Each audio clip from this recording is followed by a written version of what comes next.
Good morning. I'm Stephen Romo in for Savannah Sellers. I'm Joe Fryer. Right now on Morning News Now, soaring tensions. The war in Ukraine now spreading beyond its borders after 2 people were killed by a missile in neighboring Poland. The new developments this morning as world leaders meet and new information comes to light and what Russia is saying this morning. Take 3. Former President Trump announces another White House run for 2024. Critics say he's politically vulnerable with Republicans underperforming in the midterms. What we can expect from his campaign and the battles he could face in this race. Plus, on edge, this morning, a small college town in Idaho is now the scene of a deadly tragedy. 4 college students were killed inside a home, and so far police have not made an arrest. What we're learning about the investigation right now. A little bit, we're going to begin this hour with new developments this morning about that missile which landed in a Polish village just across the border from Ukraine. Yeah, these images obtained by Reuters appear to show the aftermath of yesterday's blast, which killed 2 people. But NBC News has not been able to independently verify these pictures. This morning, Poland's president says it's, quote, very likely the incident was caused by a missile from Ukraine's air defense system as it attempted to defend itself from Russian missile strikes. That has been echoed by NATO's Secretary General, who spoke after a meeting with alliance members. An investigation into this incident is ongoing, and we need to await its outcome. But we have no indication that this was the result of a deliberate attack. And we have no indication that Russia is preparing offensive military actions against NATO. Our preliminary analysis suggests that the incident was likely caused by a Ukrainian air defense missile fired to defend Ukrainian territory against Russian cruise missile attacks. We've got a team standing by to bring us reaction and analysis to these developments. And we start things off with NBC News foreign correspondent Molly Hunter, who joins us now from western Ukraine near the border with Poland. Molly. Stephen, good morning to you. That's right. The impact site was actually just a few miles up the road, across the Polish border. And as you just heard, we are now getting confirmation in the last hour or so that it was likely a Ukrainian air defense missile. Now, the Polish prime minister actually added some additional details. He talked about materials collected by our services as well as provided by our allies indicate that the explosion occurred as a result of shooting down and the destruction of a Russian missile, most likely a Russian-made S-300 rocket made in the USSR.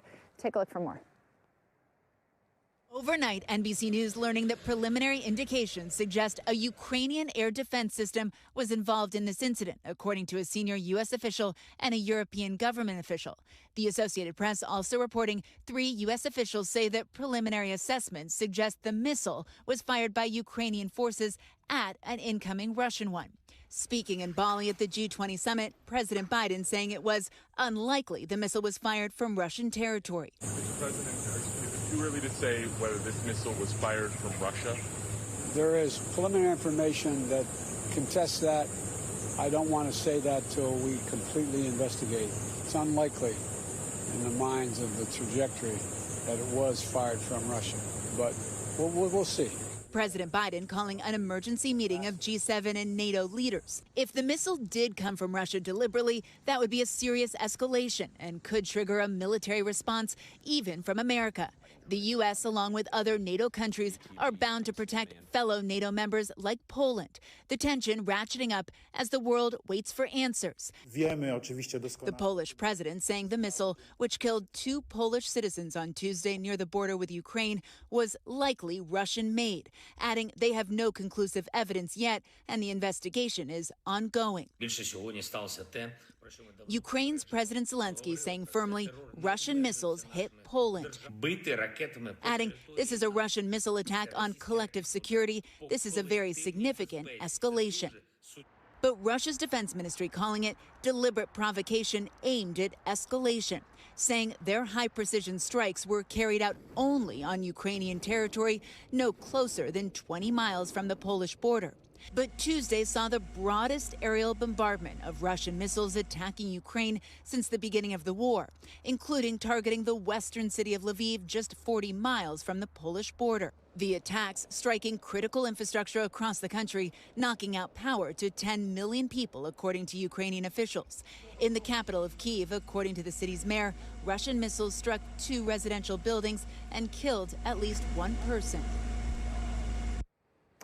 Now, Steve and Joe, 2 big things that we will be watching for. We have not yet gotten a reaction from high-level Ukrainian officials to all this new information in the last hour. We did hear in that piece, President Zelensky last night was very firm that it was Russia. Of course, given the new information, we will likely see Ukrainian officials having to walk that back. The other big point, you guys, is that yesterday, and I know I mentioned this in the piece, was the broadest, the biggest aerial attack on this country. According to Ukrainian officials, more than 90 Russian missiles were launched. More than 70 were shot down. Guys, I'll send it back to you. Lots of developments on that one. Molly, thank you. Let's get more on this with former U.S. Ambassador to Ukraine, William Taylor, and NBC News military analyst, Lieutenant General Steph Twitty. Thank you both for joining us. So, Ambassador Taylor, let's start with you. The signs coming from NATO and the West is that this was not a deliberate attack by Russia and that the missile likely came, of course, from Ukraine's air defense system. How much of a sigh of relief is the NATO alliance breathing this morning?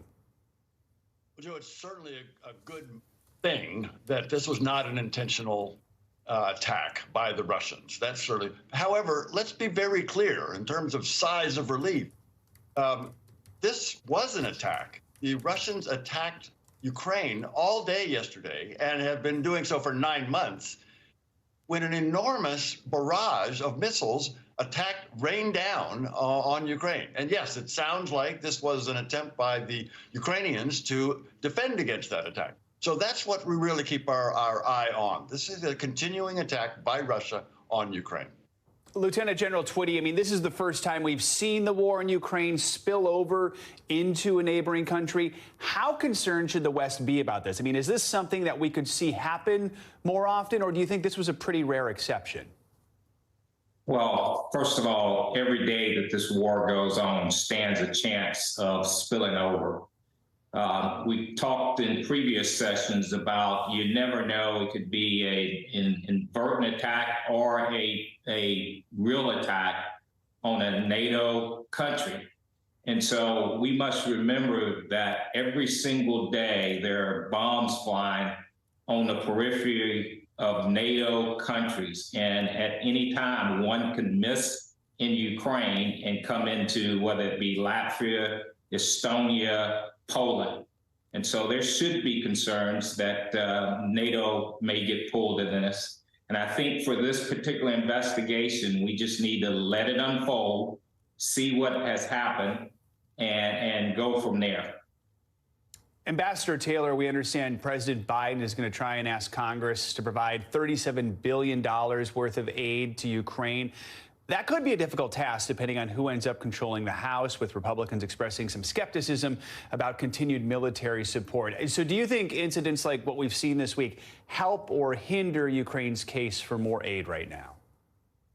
So, Joe, I think the new Congress is going to be very supportive, continue to be very supportive of Ukraine.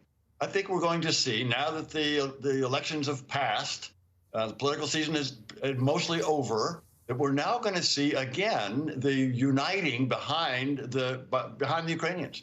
And this support package, I think, will go through just like the previous ones have, bipartisan, overwhelming bipartisan support, including the Russians, including the Republicans, and the Republicans have asked for accountability. The Biden administration has asked for accountability. The Ukrainians are asking for accountability. That is, being sure that we know exactly where all these weapons are going. Everybody wants that to happen, so that will not be a problem, and I think this will go forward without difficulty. Ambassador Taylor and Lieutenant General Twitty, thank you so much for your expertise this morning. We appreciate it. Well, last night, exactly 1 week after the midterm election, former President Trump jumped into the 2024 spotlight by making it official and announcing a third run for the White House. Of course, this comes after long speculation about Trump's future. NBC News senior congressional correspondent Garrett Hake has the latest from Florida. There are still 10 uncalled House races from last week's midterms. Republicans only need to win one more seat to pick up the majority in the House. But while we wait for those votes to be counted, the most polarizing figure in American politics already turning the political calendar forward to 2024. On stage at his South Florida estate, Donald Trump announcing the White House run he's hinted at ever since his 2020 election defeat. In order to make America great and glorious again, I am tonight announcing my candidacy for President of the United States. The former president impeached twice, including for his role in the January 6th insurrection, placing himself at the head of a movement to take power back for his supporters. This is our country, our government. Rolling out a second-term platform that included rolling back COVID mandates, implementing nationwide voter ID laws, and executing drug dealers. And attacking President Biden over policy issues. In 2 years, the Biden administration has destroyed the U.S. economy. Biden firing back with a Twitter video overnight. I hope that they end. It'll be so good if they end. You also had people that were very fine people on both sides. Now at the center of multiple investigations, Mr. Trump said a weaponized justice system is the greatest threat to the U.S. We must conduct a top-to-bottom overhaul to clean out the festering rot and corruption of Washington, D.C. And I'm a victim, I will tell you. I'm a victim. Mr. Trump's third campaign for the White House begins at a moment of political weakness, with many in his own party blaming him for Republicans' tepid midterm performance. We underperformed among independents and moderates because their impression of many of the people in our party in leadership roles is that they're involved in chaos, negativity, excessive attacks. Republicans have pointed to the losses by candidates who followed Mr. Trump's model of casting doubt on the 2020 elections and were worried he'd drag the issue back into the spotlight. But last night, Mr. Trump did not dwell on the past election. Perhaps Mr. Trump's chief rival for the Republican nomination, Florida Governor Ron DeSantis, shrugging off Trump's recent attacks after his own big midterm win. I would just tell people to go check out the scoreboard from last Tuesday night.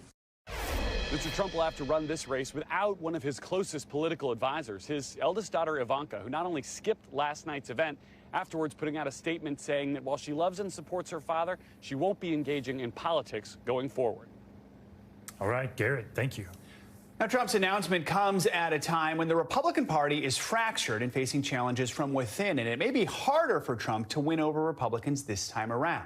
NBC News senior Washington correspondent and News Now anchor Hallie Jackson has more perspective on the latest developments.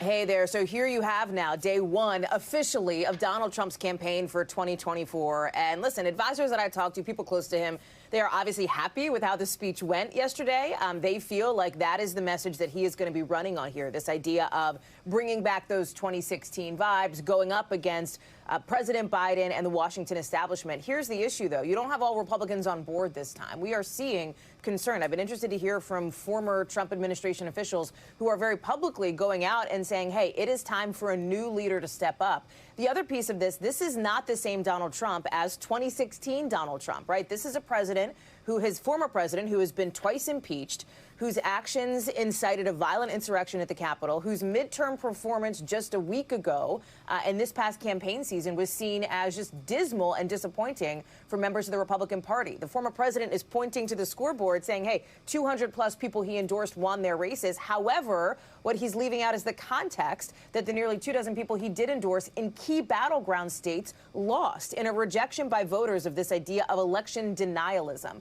We didn't hear much of that from the former president in his speech, but listen, he's still been talking about it on Truth Social and elsewhere. This is one speech. We'll see how the rest of the campaign season goes, and it is going to be a long campaign season, 2 years ahead here. Buckle up. We're not even done 2022, and already sights are set on the presidential in 2 years in 2024.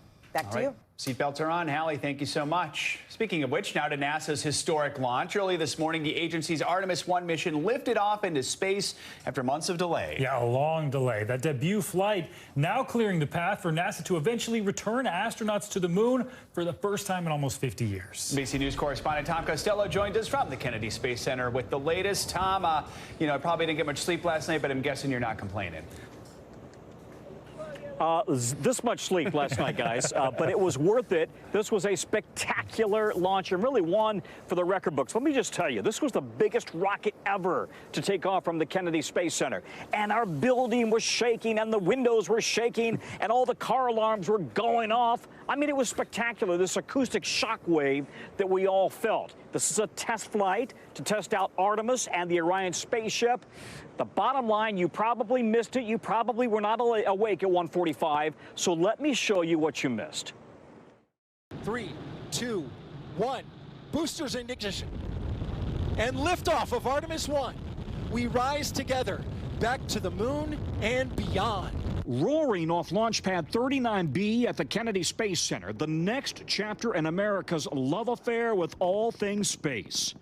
You're looking at 8.8 million pounds of maximum thrust. NASA's Artemis rocket, the most powerful ever built, headed for a 26-day uncrewed orbit around the moon. The liftoff at 1:47 a.m. coming after NASA had to scrub August and September attempts due to a bad sensor and a fuel leak. Then Hurricanes Ian and Nicole pushed the launch into November. Overnight, another fuel leak triggered a pause before mission controllers gave the green light to continue. I'm telling you, we've never seen such a tail of flame. This is just the test flight.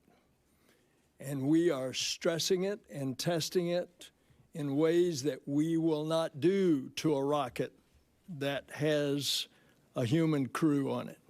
Artemis is the twin Greek god of Apollo with perfect aim, a test flight before astronauts fly a crewed flight around the moon. And then in 2025 or later, a woman and person of color will climb inside the Orion space capsule and eventually land on the moon for the first time since 1972. The ultimate goal, build a lunar base and space station for future missions to Mars. Just like Apollo, the astronauts on Orion will lift off on their backs, but there's 30% more room inside Orion than Apollo, which means there's room for 4 astronauts instead of 3. Now, right over there is a retractable rowing machine for exercise, and right there is a commode. Orion's return will also look like Apollo, but re-entering the Earth's atmosphere hotter and faster, parachuting into the Pacific Ocean. Splashdown for this mission set for December 11th off San Diego.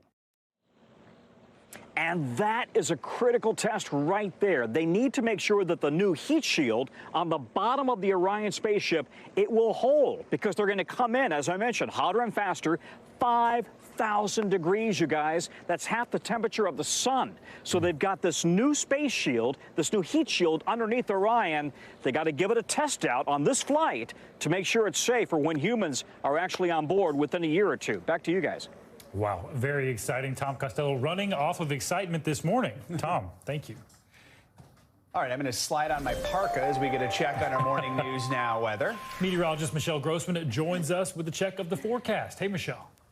Hey there, guys. Yeah, you're going to need the parka today and really for the next several days, so keep that parka handy because it is cold. It's all about the Arctic air moving in and staying in place and also some wintry weather. So for today, lake effect snow, we could see up to 3 feet of snow over the next several days, especially downwind of Lake Erie, Lake Ontario. Also looking at a messy morning in portions of New England, upstate New York. We have rain, sleet, and snow falling. That will move out of here later on this afternoon into the evening hours, holding on stronger in Maine as it moves out this evening. And then unseasonably cold, that's the big story throughout most of the nation, throughout the central and southern plains into the southeast and also the Intermountain West and northeast and southeast. We're watching Santa Ana winds in Southern California. That's going to kick up the winds to near 70 miles per hour at times. It's also going to increase the fire risk. So starting first with winter weather alerts, millions impacted this morning, 12 million people impacted. We have winter weather advisories, winter storm watches, winter storm warnings, and lake effect snow warnings. That's in that teal color right near Buffalo and Erie, Syracuse. You're going to get a lot of snow over the next several days.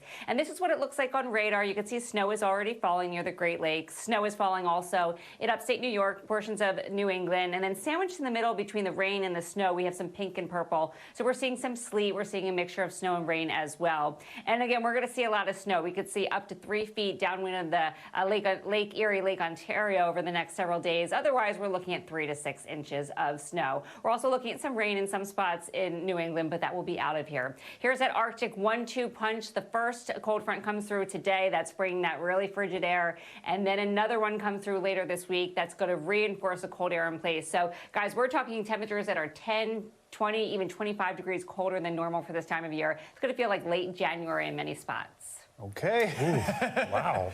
The park will be on Bring for a in the little good bit. news. Yeah. All right. Thanks, Michelle. Thank you. Coming up on Morning News Now, a mystery in a small college town. Yeah, concerning stuff here. 4 college students found murdered inside a home, and police have not yet arrested the killer. What we know about the victims and the search for clues, that's coming up next.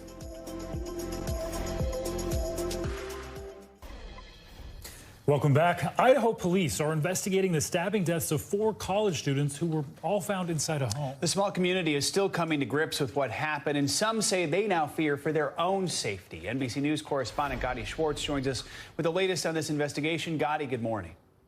Hey, Joe. Yeah, the friends and family of the 4 University of Idaho students who were killed are still trying to come to grips with such a devastating loss. The young friends were killed in a home near the campus, and so far, police don't know who did it, and the killer is still at large. In the small town of Moscow, Idaho, the violent murders of 4 college students have the tight-knit University of Idaho community on edge. The close friends were found dead in a home near campus on Sunday, seen together in this picture posted just hours before their deaths. The coroner still processing the gruesome murder scene. It was very, very traumatic. Yeah. Have you seen anything like that before? No. Autopsy results are pending, though the deaths have been ruled homicides. Investigators think that an edged weapon like a knife was used and that this was an isolated, targeted attack. Police say there are no suspects in custody and motives remain unclear. The mayor telling the New York Times it may have been a crime of passion, but later saying we don't really know what it was. The police department saying there is no imminent threat to the community, but many are rattled. It's all just shocking and scary. The victims' families heartbroken and wanting answers. There was no reason. There's no dark past. There's no dark secrets. 21-year-old Kaylee Gonzalez's sister says the senior was a bright light with an even brighter future. She had everything going for her, absolutely everything. She had a job lined up. She had worked really hard for it. She had trips planned. Her smile lit up the room. Their families say Kaylee and Madison Mogan, who was also killed, were as close as sisters. 21-year-old Maddie, as they called her, was in her senior year studying marketing. Their roommate, 20-year-old Xana Kernodal, and her boyfriend Ethan Chapin were also murdered. Xana, a junior majoring in marketing. She worked at a local restaurant with Maddie, while 20-year-old Ethan was a triplet from Washington, majoring in sport and tourism management in his freshman year. His brother called him his best friend. His family is shattered. We're just trying to process it. It's not a call that you think that you're going to have to speak with the funeral home directors and the FBI and have it hit national news. 4 young lives intertwined in life and now in death. They should have had long, long lives beyond this.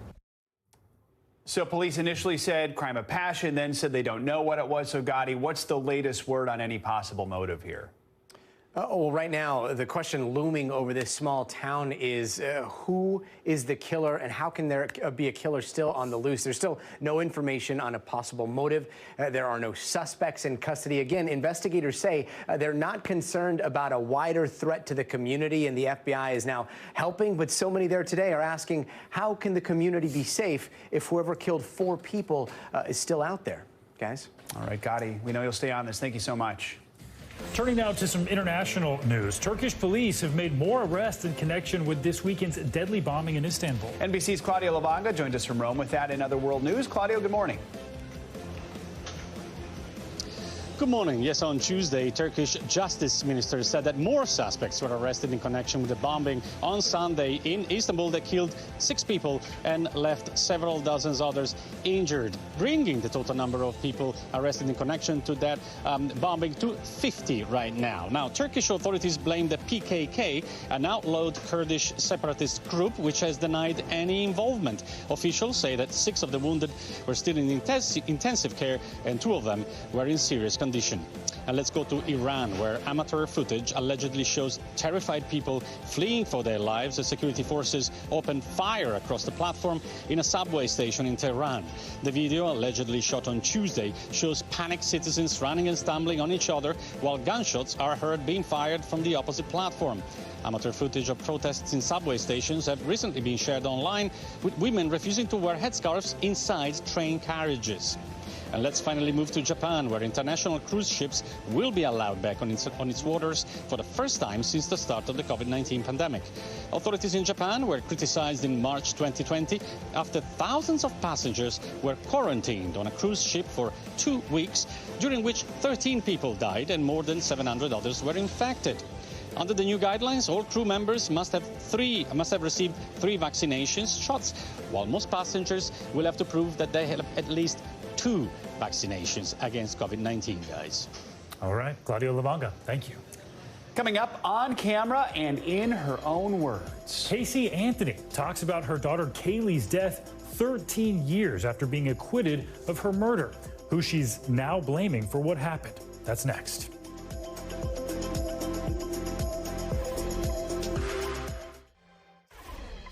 Welcome back. She was at the center of one of the most watched murder trials in history. Now 13 years after being acquitted in the murder of her 2-year-old daughter, Casey Anthony is speaking out on camera for the first time, and she's renewing claims that her father is responsible for the toddler's death. Hard to believe it's been 13 years. This is all part of a controversial new docuseries from Peacock, which is owned by NBC News parent company NBC Universal, and there are plenty of bombshells.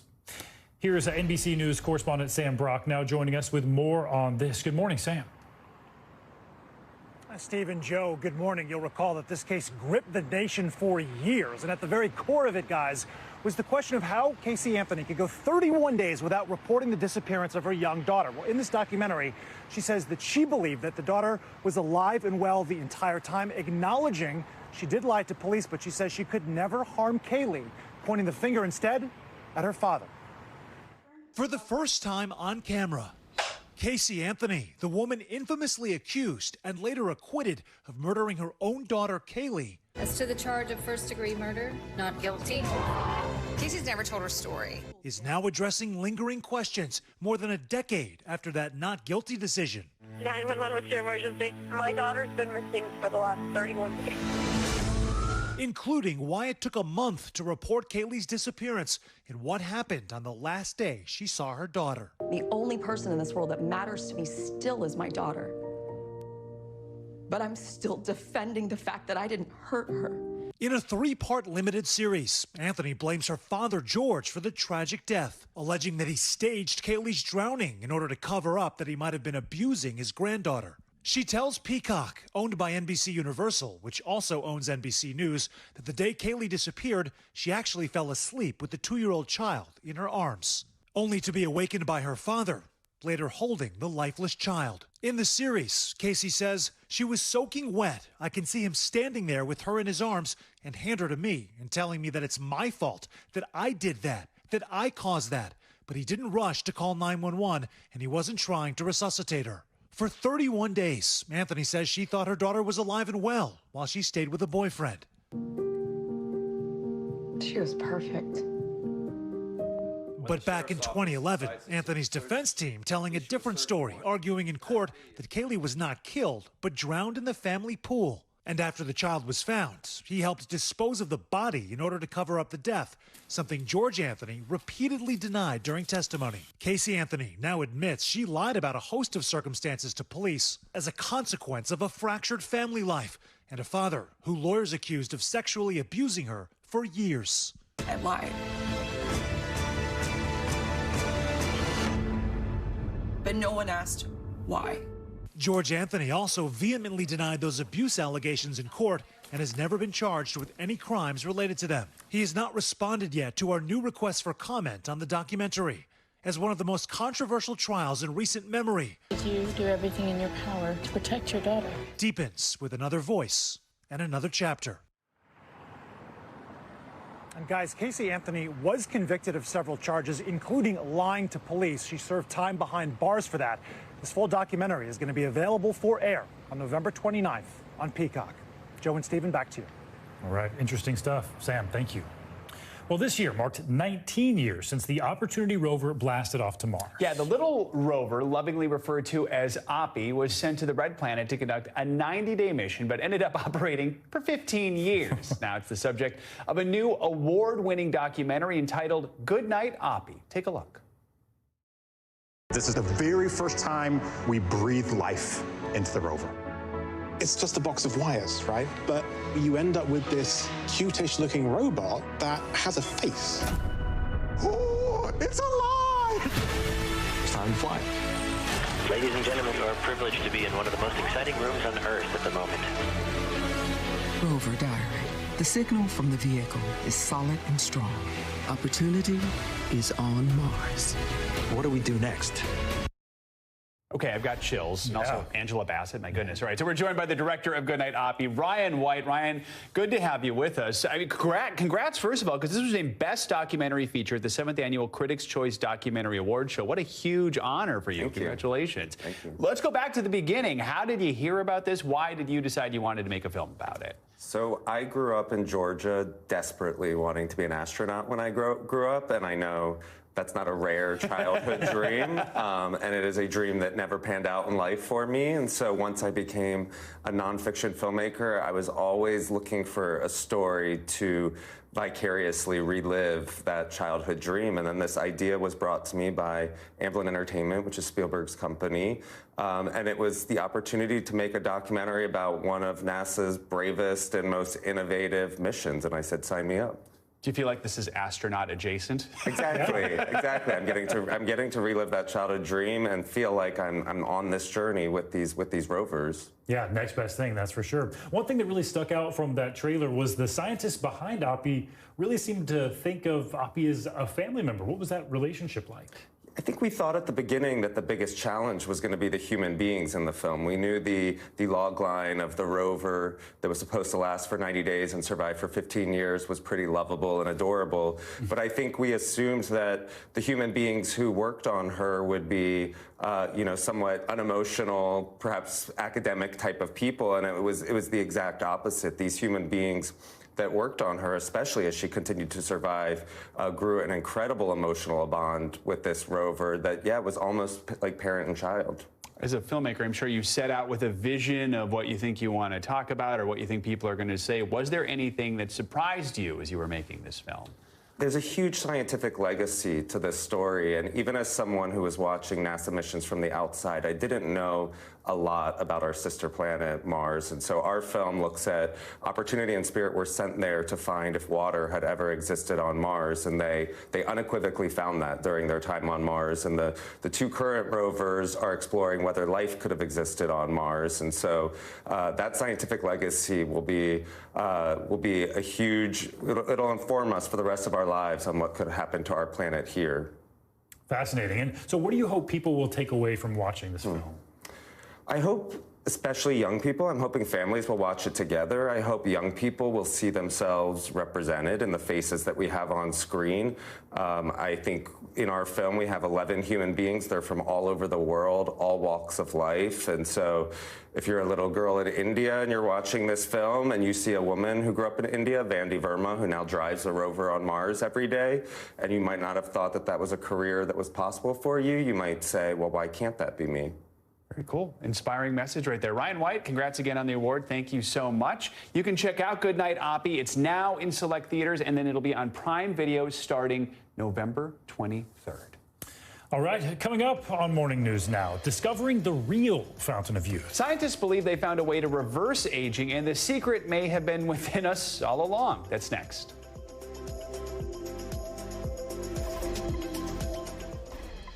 Welcome back. For centuries, people have been trying to reverse the process of aging. Well, now science seems to be telling us the fountain of youth may lie within our genes. NBC News medical fellow Dr. Akshay Syal joins us now with more on this. So you were granted rare access to Harvard's Sinclair lab where they're actively trying to fight the science of aging. What'd you learn there? Yeah, good morning, guys. That's right. You know, the lab investigating new frontiers in aging with a focus on reprogramming our DNA. And so growing older won't mean achy knees, eyeglasses, and more trips to the doctor. I met the researchers at Harvard Medical School working to make that a reality. Harvard scientist David Sinclair has spent the last 20 years working to defy aging. How many times have you heard, if you're over the age of 40, well, you're getting sick, you're getting this pain, your eyesight's degrading. Don't worry, that's just normal aging. I really don't agree with that approach. Sinclair believes the root cause of aging and health decline stems from damage to the so-called epigenome, the part of our cells that turn genes on or off. Our bodies have two different types of information. We all know about the DNA. Now, there's another type of information that most people don't know about. It's called the epigenome, and it's the reader of the DNA. Like, if you have a compact disc, it's like scratches on the compact disc, so you can't read the music. As we get older, we lose the ability to read our DNA correctly. And so how do we get those scratches off? We had this breakthrough a couple of years ago, and so we found that there was a way to get the scratches off and reverse the age of cells. In his study, Sinclair restored optic nerve cells and sight in mice with vision loss from both aging and a condition that simulated glaucoma. The way we did that in the mice, and we cured blindness with them, was to turn on 3 genes that are normally on in embryos. And when we turn those 3 genes back on in the adult tissue, the mice regenerate and they get their vision back. And now, in what the researchers are calling the first study of its kind, Sinclair and his team were able to age the mice and then make them younger again. In this video shared by Harvard, these mice are the same age, yet one is visibly older. How did they do it? By literally breaking up the DNA, forcing the body to repair itself, which he says accelerates aging. The mice actually do not just look old, but they literally are older by about 50%. They get gray hair, they get wrinkled skin, their organs are old. The results were shared at a conference earlier this year and are under review for publication. This groundbreaking technology builds on the Nobel Prize-winning work of Japanese scientist Shinya Yamanaka, who discovered how cells can be reprogrammed to be stem cells, which then can develop into cells of any type in the body. Using this method, Sinclair showed me how his team is trying to study memory loss by turning skin cells into tiny brains. Here they are, these little beauties. So these are mini human brains we've grown for a number of months, and these ones have been aged so that they're 70 years old. And we can measure their activity, and their brain activity is slowing down as they get older. They're full of inflammation like a normal old brain would be. And in this experiment, we're now testing, can we reverse the age of those brains so they work again? And the answer is, yeah, we can do that. In early experiments, his team says they are using electrodes to measure activity in cells from the brain. As those get older, they fire less, and then we can reverse that and get them to work again. And so you've seen that by reversing it, they start firing more. That's right. Yep, we can make them young again and work like they used to. While much more research is needed, Sinclair hopes that one day, reversing aging could be as simple as a pill at the doctor's office. So maybe once a year you go get a prescription for your doctor, you take it for a week, and it reverses your aging? Is that your vision here? Well, it's not just a vision, it's going to happen. It's like asking the Wright brothers, are we going to fly? Well, of course we are. It's just a question of when. Wow, that is so sci-fi. So a lot of this was research done on mice. How does this translate to humans? Yeah, it's a great question, one that we asked Dr. Sinclair himself. And, he's pretty confident this is going to translate into humans because it's worked in so many different animal models. And as you just saw, those brains are actually modeled on human brains as well. So it's really just stepping stones along the way. And he's confident one day this will become a reality for us. Because it would be disappointing to have a world of young mice and aging humans. A great point there. All right, Dr. Akshay Syal, thanks so much. Anytime. The holiday travel rush is beginning to pick up. Just 8 days to Thanksgiving, but are airports around the country ready to handle the increase in passengers? TSA Administrator David Pekoski spoke with our colleagues at the Today Show to try and answer that question. Well, it looks busy behind you. AAA put in its official forecast to expect long lines at the TSA checkpoints. Do you agree with that? Is it going to be a busy one?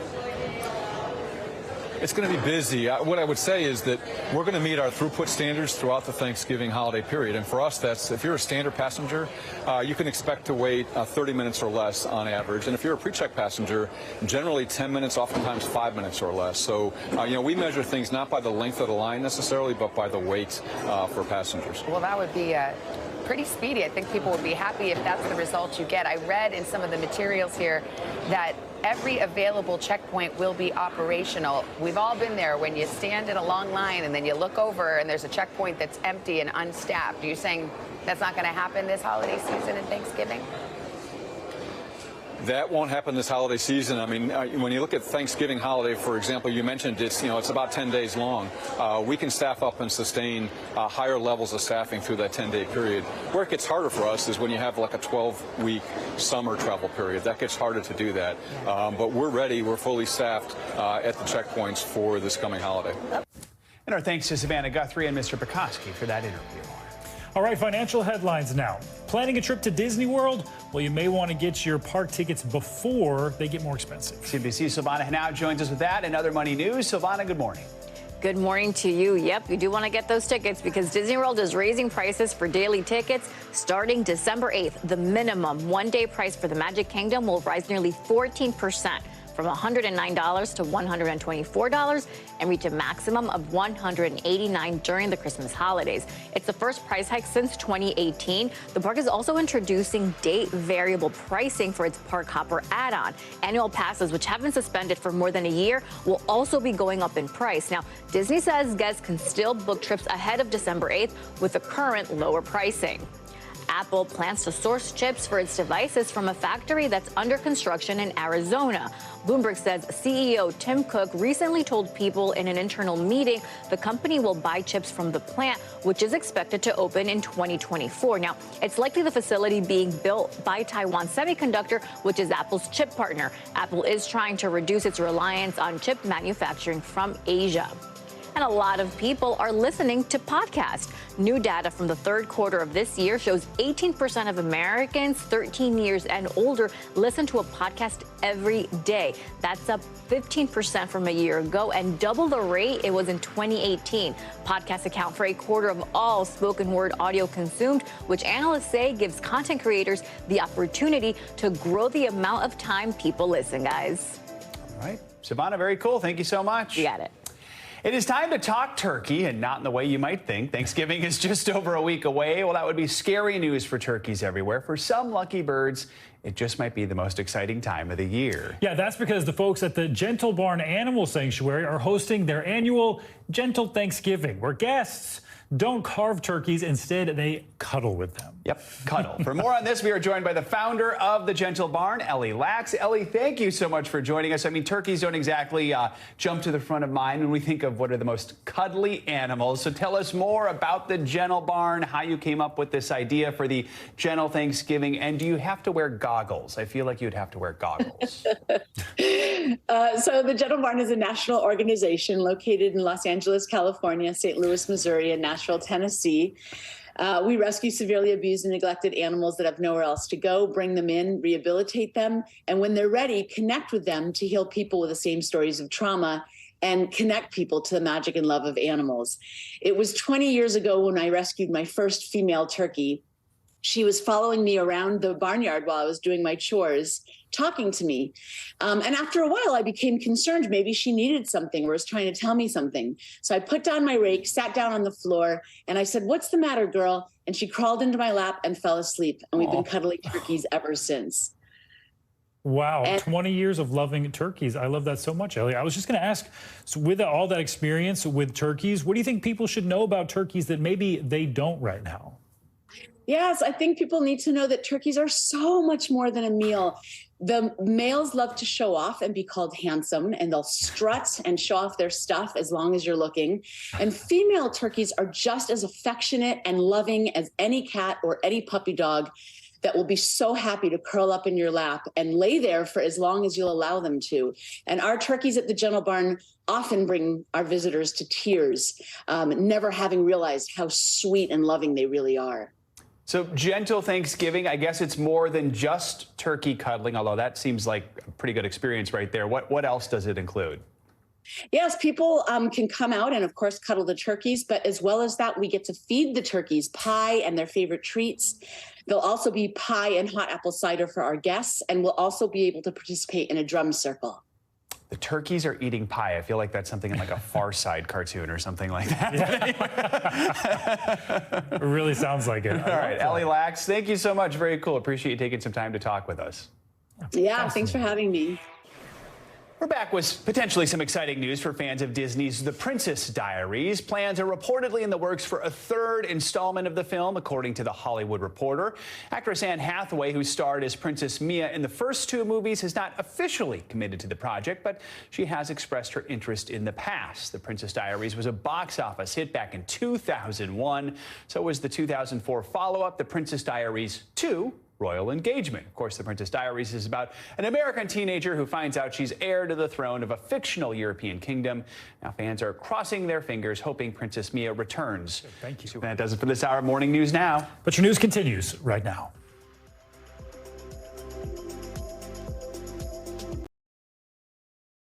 Thanks for watching our YouTube channel. Follow today's top stories and breaking news by downloading the NBC News app.